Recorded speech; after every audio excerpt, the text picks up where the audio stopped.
बिस्मिल्लाहिर्रहमानिर्रहीम। Dear students and parents, अस्सलाम वालेकुम।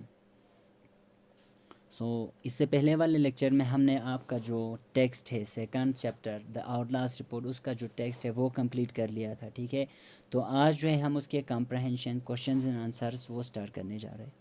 तो सबसे पहला आपका यहाँ पे कॉम्प्रहेंशन में ए पार्ट है, let us do a comparison of the Beveridge report and the outlast report. ठीक है, कंप्लीट दिस टेबल। अब हमें क्या करना है, आउटलास्ट रिपोर्ट और बेवरेज रिपोर्ट, इन दोनों रिपोर्ट्स के बीच में हमें कंपैरिजन करना है, इन दोनों रिपोर्ट्स को हमें कंपेयर करना है। ठीक है, तो यहाँ पे उन्होंने आपके लिए एक नीचे टेबल दिया हुआ है। ठीक है, उसमें एक साइड बेवरेज रिपोर्ट और दूसरा आउटलास्ट रिपोर्ट है। तो एक साइड में हमें ये लिखना है कि बेवरेज रिपोर्ट कब पब्लिश हुआ था, ठीक है, किसने लिखा था, और आउटलास्ट रिपोर्ट किसने लिखा था। बेवरेज रिपोर्ट का एम क्या है, मकसद क्या है, आउटलास्ट रिपोर्ट का मकसद क्या है, और बेवरेज रिपोर्ट के जो डिमांड्स है वो क्या क्या है, और आउटलास्ट रिपोर्ट के क्या क्या डिमांड्स है वो लिखने हैं। ठीक है, तो मैंने आपके लिए यहाँ पे रखा है। सबसे पहला हमने बेवरेज रिपोर्ट। ठीक है, बेवरेज रिपोर्ट को किसने पब्लिश किया था, it was published by the government of England in 1942। इसको इंग्लैंड के गवर्नमेंट ने 1942 में पब्लिश किया। It is aim is to improve the life of the citizens of England, और इसका मकसद क्या है, इंग्लैंड के जो बाशिंदे हैं, सिटीजन्स है, उनके ज़िंदगी को बेहतर बनाना। और डिमांड्स क्या क्या है बेवरेज रिपोर्ट के, demands of the Beveridge report are better conditions, अच्छे ज़िंदगी, बेटर कंडीशन, बेटर लाइफ के कंडीशंस। ठीक है, बेटर ज़िंदगी करने के कंडीशंस, शॉर्टर वर्किंग आवर्स, कम काम करने के लिए कम वक़्त। ठीक है, हायर वेजेस, ज़्यादा से ज़्यादा पैसे, freedom from war and fear, और उनकी जो नीड्स है और उनकी जो फियर है उनसे उन्हें आज़ादी, फ्रीडम, ये सब बेवरेज रिपोर्ट की जो है डिमांड्स है। और उसके बाद हम आते हैं आउटलास्ट रिपोर्ट पे।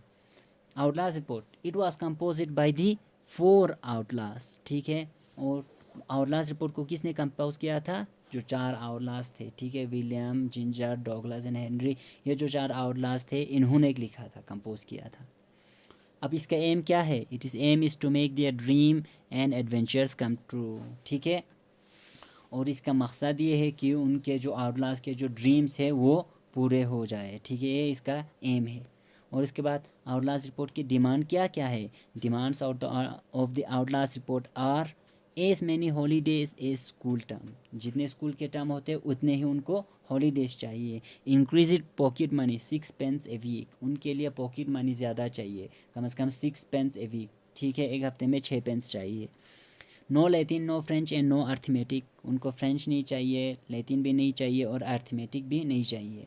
नो पनिशमेंट, कोई सज़ा नहीं, एंड 6 आइसक्रीम्स ए डे, और उनको दिन में 6 आइसक्रीम चाहिए। तो ये हो गया हमारा फर्स्ट उन जो बेवरेज रिपोर्ट और आउटलास्ट रिपोर्ट है उन दोनों के बीच में कंपैरिजन। ठीक है, तो उसके बाद आपका जो है बी पार्ट है, read these lines from the text and answer the questions. ठीक है, अब हमें टेक्स्ट में से कुछ लाइंस दिए हैं, उन लाइंस को पढ़कर हमें उनके नीचे जो क्वेश्चंस दिए हैं उनका आंसर देना है। ठीक है, तो सबसे पहला फर्स्ट है, it is about time we had a bit of this equality that people are always talking about, who said this to whom. अब ये जो ऊपर वाला लाइन है ये किसने किसको कहा था, विलियम ने। ठीक है, विलियम ने, ये जो लाइन है विलियम ने अपने दूसरे जो आउटलास्ट थे उनको कहा था। ठीक है, तो मैंने यहाँ पे लिखा है William said this to the other outlast, William ने ये दूसरे आउटलास्ट को कहा।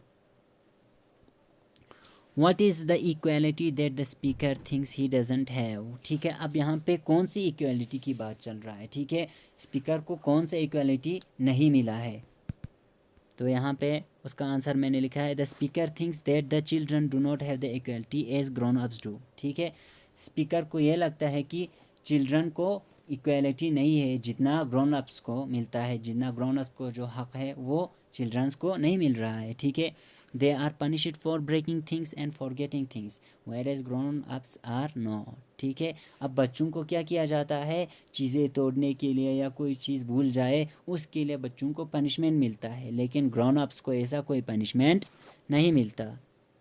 उसके बाद इसका सी पार्ट है, how would you describe the speaker mood, और जब ये बात कर रहा है तब स्पीकर का मूड कैसा था उसको आप कैसे डिस्क्राइब करोगे।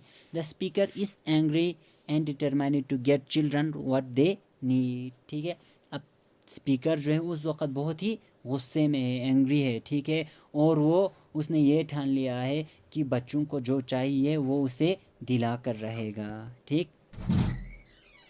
तो उसके बाद सेकंड जो क्वेश्चन है, the three remaining outlast stood staring after it, their faces frozen with horror, what were the outlast staring at, जो आउटलास्ट है वो किस पे स्टेयर कर रहे थे, किस चीज़ को देख रहे थे, what were the outlast horrified, ठीक है।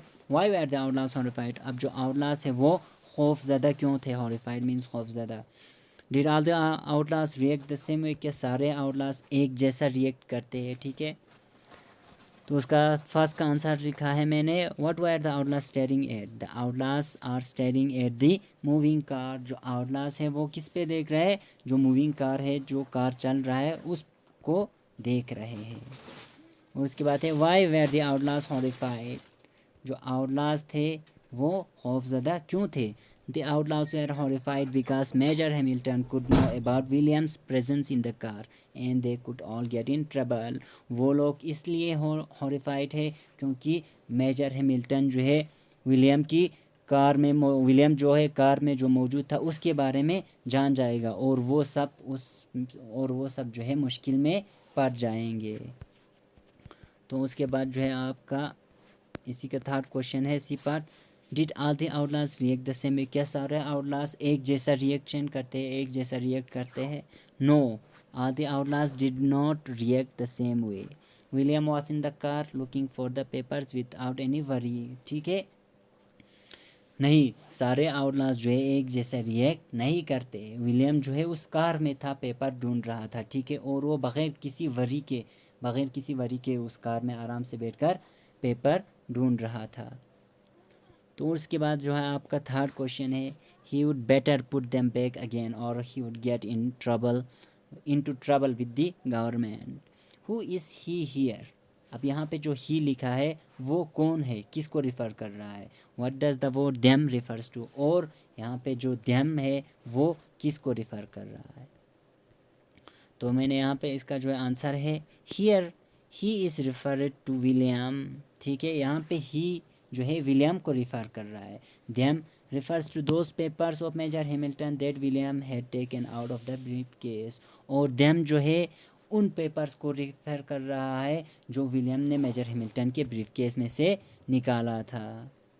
और इसके बाद सेकंड है how would he get into trouble with the government, अब जो है विलियम है गवर्नमेंट के साथ ट्रबल में कैसे पड़ सकता है।